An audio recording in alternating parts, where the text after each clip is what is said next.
कि मेरी सन 1995 में शादी हो गई थी और उसके बाद 96 में बेटा हुआ, तो मैं एक हाउसवाइफ थी। लेकिन एक दुर्घटना में जब मेरे पति का देहांत हो गया 2000 में, तो फिर मुझे फिर से, चूंकि परिवार में शिक्षा का माहौल था, मेरे कांग्रेस ने जो हैट्रिक लगाई है अब की बार, वो क्लीन बोल्ड होने वाले हैं कि ये तो जयपुर से है और जीत के जयपुर चली जाएगी। और होता है, डॉक्टर है, बड़े घर की है, कहाँ मिलेगी, आप ढूंढते रहोगे। और बीजेपी ने आपको टिकट नहीं देकर कर्नल सोनाराम चौधरी को टिकट दी थी, और ऐसा भी बताया जा रहा है कि उस समय डॉक्टर प्रियंका चौधरी ने नाराजगी भी जताई थी, और यहाँ के नेता जो हैं वो डॉक्टर प्रियंका चौधरी के पास भी आए थे। क्या उस समय आपको लग रहा था कि आखिर मेरी टिकट क्यों काटी गई? क्योंकि कर्नल साहब को देना चाहिए, तो उन्होंने कर्नल साहब को टिकट दी। अच्छा, आप मुझसे प्रश्न पूछ रहे हैं या बता रहे हैं? प्रश्न पूछ रहा हूँ। सब कुछ ठीक तो चल रहा है? बाड़मेर विधानसभा क्षेत्र से बीजेपी से दावेदारों की तो एक लंबी लाइन है, लंबी कतार है। प्रियंका चौधरी ऐसा क्यों सोच के बैठे कि हाँ मेरे को टिकट मिलनी चाहिए? देखिए, जहाँ तक लंबी कतार की बात है तो वो हर विधानसभा में है, लेकिन सबका फोकस नहीं। हाँ, मैं यही कह रही हूँ, सबका फोकस बाड़मेर विधानसभा पे रहता है। आप बाड़मेर विधानसभा क्षेत्र से तैयारी कर रहे हैं, एक ऐसा विधानसभा क्षेत्र जिसमें 3 बार भारतीय जनता पार्टी अपना खाता नहीं खोल पाई और कांग्रेस ने हैट्रिक लगा दी। नमस्कार, मैं हूं अशोक शेरा और आप देख रहे हैं नेताजी ऑनलाइन। आज हमारे साथ एक ऐसी शख्सियत है जिनके दादाजी ने मालानी के क्षेत्र में शिक्षा की अलख जगाई थी, जिनके पूरे परिवार को इस तरीके से आज हर समाज देखता है कि इस क्षेत्र में शिक्षा की अलख जगाने वाले डॉक्टर रामदान जी की पड़पोते हैं डॉक्टर प्रियंका चौधरी। इनके दादाजी यहाँ के विधायक रहे हैं और क्षेत्र में कई सारे विकास कार्य करवाए। डॉक्टर प्रियंका चौधरी वर्ष 2013 में बाड़मेर विधानसभा से भाजपा के निशान पर विधायक के लिए चुनाव भी लड़ी थी, हालांकि वो चुनाव ये हार चुके थे। उसके बाद वर्ष 2018 में इनको टिकट नहीं मिला था और अब 2023 में प्रबलता से दावेदारी कर रहे हैं और इनको लेकर कई सारी बातें हैं, कई सारी चर्चाएं आज डॉक्टर प्रियंका चौधरी से करेंगे। प्रियंका जी, सबसे पहले तो आपका स्वागत है और मेरा पहला सवाल यह है कि आप रामदान जी डौकिया की पड़पोते हैं। रामदान जी का वो नाम जिस पूरे क्षेत्र में ही नहीं, इस पूरे मलानी में अगर नाम शिक्षा का अगर नाम आता है तो उनका नाम आता ही आता है। किस तरीके से उनके नाम को लेकर आप आगे चल रहे हैं? सबसे पहले तो मैं अशोक जी शेरा साहब आपको बहुत बहुत स्वागत करती हूँ और धन्यवाद देती हूँ। आज आप हमारे सामने आए हैं और हमारे साथ बातचीत कर रहे हैं, उसके लिए आपको धन्यवाद। रामदान जी चौधरी ने पूरे मालानी में शिक्षा की अलग जगाने का कार्य किया था। उन्होंने जो प्रेरणा ली थी वो अपने जो किसान नेता थे, सर छोटू राम जी चौधरी, बलदेव राम जी मिर्दा, गुल्ला राम जी, ऐसे बहुत सारे लोग थे। तो उनसे प्रेरणा लेकर उन्होंने मालानी में शिक्षा का अलग जगाने का काम किया। और आज़ादी से पहले 1930 में उन्होंने किसान जो बच्चे हैं, किसानों के बच्चे हैं, उनको पढ़ाने के लिए ये जहाँ अभी हम बैठे हैं इसी घर में, उन्होंने इस घर में 4 बच्चों से एक छोटे से छात्रावास की शुरुआत की थी। उस समय में बच्चों को पढ़ाने नहीं भेजा जाता था, यूं सोचते थे कि नहीं पढ़ लिख के खराब हो जाएंगे, इससे तो अच्छा है खेती करें। ये कौन से सन की अप्रोक्सीमेटली बात होगी? 1930 की बात कर रही हूँ। 1930 की बात, जब तक अपना देश आजाद भी नहीं हुआ था। 1930 में घर घर वो घूमे, उन्होंने कहा कि बच्चों को भेजो, मैं पढ़ाऊंगा। अगर बच्चे, जैसे अब उस वक्त तो कहाँ सुविधा नहीं होती थी, पैसे भी नहीं होते थे, तो किसी से मुट्ठी भर बाजरी लेकर आते थे, किसी से 1 पैसा लेकर आते थे। फिर उन्होंने जब 4 बच्चों की शुरुआत यहाँ पर पढ़ाने की तो जो रामदान जी के सबसे बड़े सुपुत्र केसरीमल जी थे, वो सरकारी नौकरी में थे। अच्छा। लेकिन उन्होंने कहा कि आप ये नौकरी छोड़ो, क्योंकि आपको छात्रावास संभालना है और बच्चों को संभालना है। तो उन्होंने वो उनकी सरकारी नौकरी छुड़वा दी। मेरी जो परदादी जी थी और गंगाराम जी के घर से जो मेरी दादी जी थी, वो अपने हाथ से चक्की पीस कर आटा बनाती थी और बच्चों को भोजन कराती थी। उसके बाद 1932 में ये जो अभी आप किसान छात्रावास देख रहे हैं, उसका निर्माण हुआ और तब तक यहाँ 2-3 साल तक इसी घर में बच्चों को रखकर पढ़ाया और फिर वो किसान छात्रावास की शुरुआत हुई। आज के दिन ज्यादातर लोग बोलते हैं जाट छात्रावास, लेकिन ये गलत है। मैं बताना चाहूंगी कि वो किसान छात्रावास, क्योंकि उसमें हर समाज के हर वर्ग के बच्चे पढ़कर बड़े हुए। अच्छा। जो अबड़ा सर जी हैं, हाँ। जो यहाँ डीआईजी से रिटायर हुए, वो इसी किसान छात्रावास में रहकर पढ़े। शेर मोहम्मद जी इस किसान छात्रावास में रहकर पढ़े। बैतू से है रामलाल जी शर्मा, वो इस छात्रावास में रहकर पढ़े। तो सारे जो समाज के बच्चे वहाँ पढ़ते थे, किसान छात्रावास में पढ़े। किसान छात्रावास। अच्छा, रामदान जी का नाम वाकई में अपने आप में शिक्षा के जगत में बहुत बड़ा नाम है। अब मैं अब सीधे राजनीति पर आ जाते हैं। आपके दादाजी विधायक रहे, नेतागिरी की, उसके बाद से दादाजी की विरासत पोते संभाल रहे हैं, परिवार में सदस्य और भी थे। डॉक्टर प्रियंका चौधरी के दिमाग में ऐसी बात आई थी या फिर दादाजी ने कहा था, क्या ऐसी बात होगी कि आप राजनीति के क्षेत्र में आ गए? हाँ, ये देखिए बड़ा अच्छा प्रश्न है, क्योंकि कई बार परिवारवाद का ठप्पा लगता है। क्योंकि रामदान जी 1957 के अंदर इलेक्शन जीते थे, मेरे परदादा जी। उसके बाद गंगाराम जी 8 बार विधायक जीते और 3 बार रेवेन्यू मिनिस्टर भी रहे। मेरी जो अगर कहानी है मैं आपको बताऊंगी, तो शुरुआत से राजनीति में रुचि नहीं थी, क्योंकि मेरी सन 1995 में शादी हो गई थी और उसके बाद 96 में बेटा हुआ, तो मैं एक हाउसवाइफ थी। लेकिन एक दुर्घटना में जब मेरे पति का देहांत हो गया 2000 में, तो फिर मुझे फिर से, चूंकि परिवार में शिक्षा का माहौल था, मेरे पिताजी डॉक्टर है, सब परिवार में डॉक्टर ही है, तो मुझे भी डॉक्टर की पढ़ाई करने के लिए वापस से तैयार किया गया। तो मैंने BDS किया, मतलब बैचलर ऑफ डेंटल साइंस। लेकिन कुछ हालात ऐसे हुए, कुछ परिस्थितियां ऐसी हुई कि जब मैं जनता का दुख देखती थी, ये देखती थी कि जो न्याय मिलना चाहिए वो लोगों को नहीं मिल रहा है, और एक इच्छा थी कि हाँ मैं प्रैक्टिस कर रही हूँ, मैं डॉक्टर बन गई, लेकिन मैं अगर जिंदगी ईश्वर ने दी है तो समाज के लिए कुछ करना चाहिए। तो वो मैं देखती आ रही थी परिवार में कि गंगाराम जी, दादाजी किस तरीके से जनता की सेवा करते थे। तो वो मन में एक भाव शुरू से था और वो धीरे धीरे समय के साथ और प्रबल होता गया। तो मैंने सोचा कि अगर जनता की सेवा करना है तो राजनीति एक अच्छा माध्यम है, क्योंकि देखिए हाथ में अगर कलम की ताकत होगी तो हम कुछ जनता के लिए कर सकते हैं, काम कर पाएंगे। तो मैंने ये विचार किया कि मुझे भी राजनीति में जाना चाहिए, और इसकी प्रेरणा गंगाराम जी से निश्चित रूप से मुझे मिली, और इसमें सहयोग आदरणीय पूर्व मुख्यमंत्री वसुंधरा राजे जी ने किया। और मैं बाड़मेर एक प्रण लेकर आई कि जब तक जीवन है तब तक मेरा जीवन ये बाड़मेर को समर्पित है। केवल चुनाव जीतना या हारना मेरा मकसद नहीं है। अच्छा, कौन सा वो साल था जिस समय डॉक्टर प्रियंका चौधरी चुनावी मैदान में आ गए थे? क्योंकि वर्ष 2013 में जब आप चुनाव लड़े थे यहाँ से विधानसभा क्षेत्र से, उस समय से पहले कब ऐसा कोई था जब हाँ गए आप में चुनावी मैदान में और चुनाव लोगों की जनता के सेवा के लिए बीच मैदान में? देखिए ये सन 2010 की बात है। 2013 में चुनाव था, लेकिन मैं 2010 में बाड़मेर आई थी। हालांकि ये मेरे लिए, मेरे पास एक मजबूत नींव थी परिवार की, गंगाराम जी की, रामदान जी की। लेकिन जब मैं यहाँ आई तो मेरे लिए ये बहुत बड़ी चुनौती थी, क्योंकि जयपुर में जन्म हुआ, जयपुर में पली बड़ी थी, और बाड़मेर में आकर और एक नए तरह के जीवन की शुरुआत करना, वो बहुत संघर्ष का जीवन था। बिल्कुल। लेकिन चुनौतियों से कभी, संघर्ष से कभी मैंने हार नहीं मानी। 2010 में शुरुआत की थी। हालांकि उस वक्त बहुत सारी भ्रांतियां फैलाई गई कि ये तो जयपुर से है और जीत के जयपुर चली जाएगी, और होता है डॉक्टर है, बड़े घर की है, कहाँ मिलेगी, आप ढूंढते रहोगे, और काफी सारी चीजें।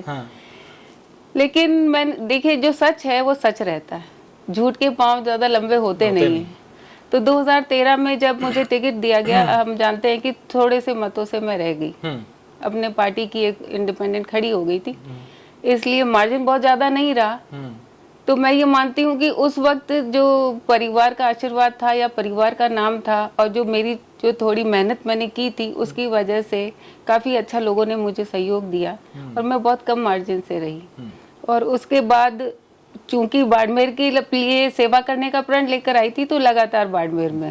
अच्छा, वर्ष 2018 में जब बीजेपी के चुनाव, विधानसभा के चुनाव थे, बीजेपी ने आपको टिकट नहीं देकर कर्नल सोनाराम चौधरी को टिकट दी थी, और ऐसा भी बताया जा रहा है कि उस समय डॉक्टर प्रियंका चौधरी ने नाराजगी भी जताई थी, और यहाँ के नेता जो हैं वो डॉक्टर प्रियंका चौधरी के पास भी आए थे। क्या उस समय आपको लग रहा था कि आखिर मेरी टिकट क्यों काटी गई? क्योंकि आप लंबे समय से यहाँ के जनता के बीच थे, सेवा कर रहे थे। देखिए 2013 का जब मैं चुनाव हार गई थी और उसके बाद मुझे बाड़मेर यूआईटी चेयरपर्सन की जिम्मेदारी दी गई और मैंने बाड़मेर के लिए बहुत सारे काम किए। हालांकि फर्स्ट अपॉइंटमेंट था बाड़मेर यूआईटी चेयरपर्सन का, यूआईटी नहीं थी तो बहुत सारी उसमें चुनौतियां भी थी, लेकिन फिर भी जितना हम कर सकते थे हमने काम किया। और बहुत मेहनत करने के बाद 2018 में जो विधानसभा चुनाव थे तो ये था कि हाँ इस बार पार्टी ज़रूर निश्चित रूप से एक बार फिर मौका देंगी। लेकिन देखिए जो निर्णय होते हैं टिकट किसको दिया जाए किसको नहीं दिया जाए, इसमें बहुत सारी चीज़ें होती हैं, बहुत सारे समीकरण होते हैं। जो नेतृत्व है उनको लगा होगा कि कर्नल साहब को देना चाहिए तो उन्होंने कर्नल साहब को टिकट दी।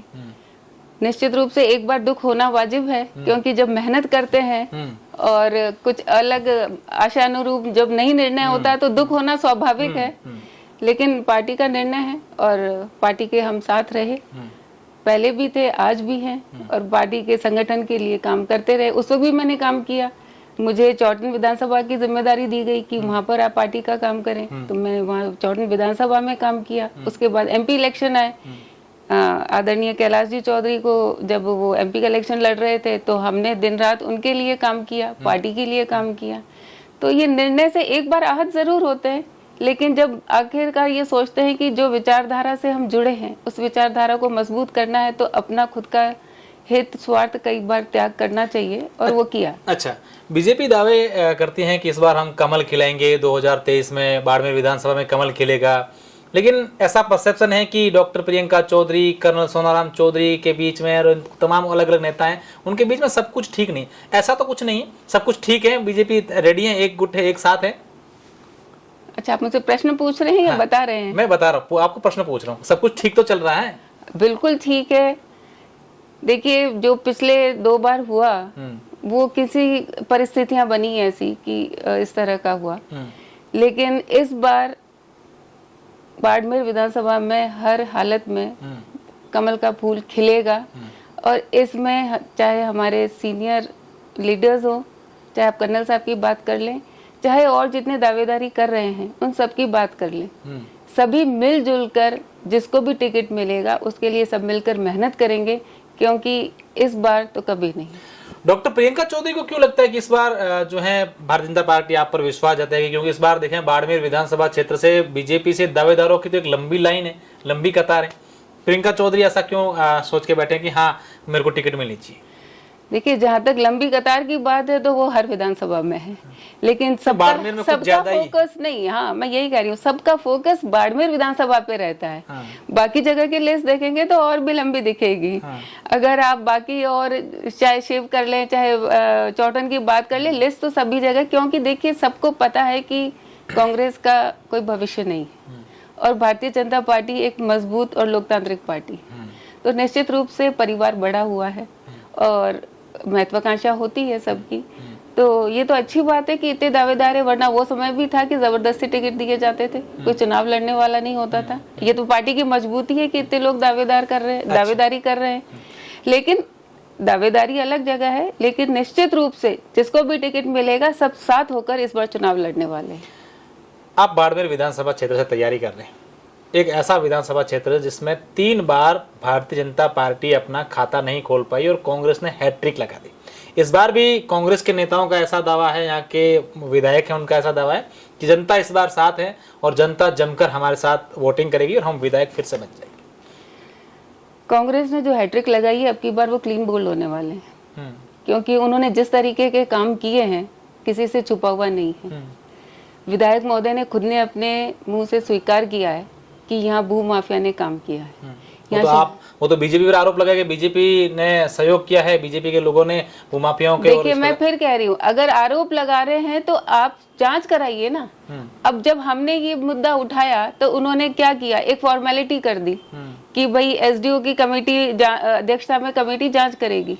लेकिन आप बताएं कि क्या पहले एफआईआर हुई, क्या उस पर एक्शन हुआ है? कितनी एफआईआर दर्ज हुई है? भाई जहाँ सरकारी राज्य सरकार की भूमि है या नगर परिषद की भूमि है या यूआईटी की भूमि है, क्या ये इनके पास रिकॉर्ड नहीं है सरकार के पास? क्या वो अपनी जमीन बचाने में इतने असक्षम है कि भारतीय जनता पार्टी या जनता को बोल रहे हैं कि आप हमें कुछ शिकायत है तो दीजिए? उनको खुद को चेक करना चाहिए। तो जिस तरीके से विधायक महोदय खुद ही मान चुके हैं कि इस बार बाड़मेर के अंदर भ्रष्टाचार हुआ है, भूमाफियाओं ने काम किया है, सारा शहर बिक गया, सारी सरकारी जमीन बिक गई, फर्जी पट्टे बन गए। दूसरी बात है, जहां तक विकास की बात करें तो वो बड़े बड़े दावे करते हैं विकास की, तो अब शहर की हालत देखिए आप, क्या स्थिति है। एक ही सड़क साल में 3 बार बनती है, फिर टूटती है, फिर बनती है। एक बारिश होती है और उसके गड्ढे निकल आते हैं। क्यों नहीं उस सड़क की जांच करवाते हैं? क्यों नहीं उसको कौन कॉन्ट्रैक्टर है? तो हर जगह भ्रष्टाचार है। प्रियंका चौधरी इस बार किन मुद्दों, अगर भाजपा आप पर विश्वास जताती है, टिकट देती हैं, तो आप किन मुद्दों को लेकर जनता के बीच जाएंगे कि ये मुद्दे हैं, इस मुद्दों को लेकर बाड़मेर में पिछले 15 सालों में काम नहीं हुआ है, विकास नहीं हुआ है, मैं विधायक बनी तो कर लूंगी, या ये फिर काम जो है अभी बाड़मेर विधानसभा में बाकी है? क्या आपके दिमाग में मैनिफेस्टो चल रहा है? देखिए, जहां तक बाड़मेर शहर की अगर मैं बात करती हूँ, देखिए 2 है, बाड़मेर शहर है और एक ग्रामीण है। बाड़मेर शहर की अगर बात करते हैं तो यहाँ सबसे बड़ी जो समस्या है वो सीवरेज की है। सीवरेज की समस्या पिछले 10 साल से है और उसका मतलब आज के दिन ये स्थिति है कि जहाँ सीवरेज की लाइन डल भी गई है, कनेक्ट नहीं हुई है। अगर कनेक्ट हो गई है तो वो सीवरेज का पूरा जो प्लान है वहाँ ट्रीटमेंट प्लांट से जोड़ने का, वो पूरा नहीं हुआ। सबसे पहला मेरी प्राथमिकता रहेगी शहर के अंदर कि ये जो सीवरेज का वर्क है पूरे शहर का पूरा तैयार हो जाए, पूरा कंप्लीट हो जाए। दूसरा, जो सड़कें हैं, अगर आप सड़कों पे निकलेंगे तो इस सड़कों की ये स्थिति है कि जो 2 व्हीलर पे चलते हैं वो निश्चित रूप से अपने कमर की बीमारी लेकर बैठेंगे। इतने गड्ढे हैं कि आप 2 व्हीलर पे चल नहीं सकते। अब नंदी गौशाला और इन्होंने बड़ी बड़ी खोल रहे हैं, लेकिन आज के दिन भी आप शहर के अंदर स्थिति देखिए कि आप पैदल चलेंगे, पता नहीं कब कहाँ से कोई बैल आएगा और आपको मार गिराएगा। सफाई आप यहाँ के देखिए, जगह जगह कचरा पड़ा है, सफाई व्यवस्था बिल्कुल बेकार हो चुकी है। तो इस सफाई व्यवस्था को कैसे दुरुस्त कराया जाए? डंपिंग कहाँ हो रही है? उस कचरे का प्रबंधन कैसे कराया जाए? शहर को लेकर ये बहुत बड़े मुद्दे हैं। जहाँ तक ग्रामीण इलाके की बात है तो ग्रामीण इलाके में आज के दिन भी सबसे बड़ी समस्या पानी की समस्या है। उस पानी की समस्या को दूर करने के लिए आदरणीय प्रधानमंत्री नरेंद्र मोदी जी की जो बहुत बड़ी योजना है जल जीवन मिशन, उसको लेकर हम सक्रियता से काम करेंगे ताकि कोई भी ढाणी नहीं बचे, क्योंकि अभी तो भेदभाव हो रहा है, न तो काम हो रहा है, जहाँ हो रहा है वहां पर भी भेदभाव हो रहा है। तो उस काम को निष्पक्षता से कि सभी पानी है तो सभी को चाहिए, तो उस पे हम जरूर फोकस देकर काम करेंगे। एक और महत्वपूर्ण है कि यहाँ का जो कॉलेज है, उस कॉलेज की स्थिति आपसे छुपी हुई नहीं है। उस कॉलेज के अंदर बिल्डिंग की क्या हालत है, कितना फैकल्टी है, स्टाफ क्या है, हम सब जानते हैं। मैं तो ये मानती हूँ कि यहाँ इतनी बड़ी बड़ी कंपनीज काम करती है, उनका CSR फंड होता है, यहाँ इस कॉलेज को डेवलप करना चाहिए, गर्ल्स कॉलेज को डेवलप करना चाहिए, नई स्किल कॉलेज बनानी चाहिए ताकि यहाँ के युवाओं को यहीं पर वो ट्रेनिंग लेकर और यहीं कंपनीज में वो रोजगार ले सके। तो ऐसी सुविधा हम क्यों नहीं कर सकते? तो ये मेरा प्राथमिकता से रहेगा कि यहाँ के युवा यहीं पढ़े, अच्छी पढ़ाई उनको यहीं पर करने को मिले और वो यहीं पर काम करने, यहाँ पर ही उनको रोजगार मिल जाए। अच्छा, अब मेरा एक और सवाल मेरे जहन में आ रहा है कि जब बाड़मेर विधानसभा को लेकर जब चर्चाएं होती हैं, राजनीतिक गलियारों में चर्चाएं होती है, गली चौराहों पर चर्चाएं होती है, तब किसी कैंडिडेट का नाम आता है कि भाजपा से इस बार कौन होगा, वो नाम आता है, वो नाम आता है। मेवाराम जैन के सामने की जब बात आती है तो डॉक्टर प्रियंका चौधरी का नाम जैसे ही आता है तो ये कहते हैं कि हाँ, ये टक्कर दे सकते। क्या प्रियंका चौधरी, ऐसा लोग क्यों चाह रहे प्रियंका चौधरी को, ऐसा क्या हो गया? मैं तो मानती हूँ जनता का आशीर्वाद है, जनता का स्नेह है और जनता का विश्वास है, क्योंकि आज वो मुझे 15 साल से देख रहे हैं, तो उनको विश्वास है कि अगर प्रियंका आएगी तो निश्चित रूप से हम सबको साथ लेकर चलेगी और हमारी सुनवाई जरूर होगी। और जो हम आशा करते हैं एक जनप्रतिनिधि से, अगर कोई वो पूरा कर सकता है तो वो प्रियंका चौधरी ही कर सकती है। तो ये जनता का आशीर्वाद है, स्नेह है और मैं मानती हूँ कि बुजुर्गों का आशीर्वाद है। और इसीलिए जब देखिए बीजेपी की सरकार थी, मैं UIT चेयरपर्सन थी, तो उस वक्त भी मैंने जब काम किया तो मैं सभी को साथ लेकर चली, जो 36 गाँव में सबको साथ लेकर चली। आज आप किसी के पास भी जाएंगे तो वो आपको विश्वास के साथ कह सकते हैं कि हाँ, हम आपके साथ चल के और प्रियंका से काम करवा सकते हैं। किसी भी समाज से आप बात कर सकते हैं। तो ये क्योंकि गंगाराम जी भी देखिए 36 कौम को साथ लेकर चले, कभी उन्होंने किसी के साथ भेदभाव नहीं की। और वही जो कहते हैं ना, एक परिवार में जो देखा है वही करे, जो परिवार में देखता है इंसान वही करता है। तो मेरे अंदर भी वही है और इसीलिए शायद जनता को विश्वास है। तो निश्चित रूप से मैं तो जनता को धन्यवाद करती हूँ। अगर ऐसी बात है तो उनका आशीर्वाद और स्नेह मेरे साथ ऐसे ही बना रहे। डॉक्टर प्रियंका चौधरी का कहना है कि ये जनता का आशीर्वाद है, जनता का स्नेह है। अब देखने वाली बात होगी कि वर्ष 2023 के विधानसभा चुनाव में भारतीय जनता पार्टी के शीर्ष जो नेतृत्व हैं वो टिकट किसको देते हैं, और अगर प्रियंका चौधरी को मिलती है तो यहाँ की जनता किसके सर पर विजय का ताज रखते हैं, ये देखने वाली बात।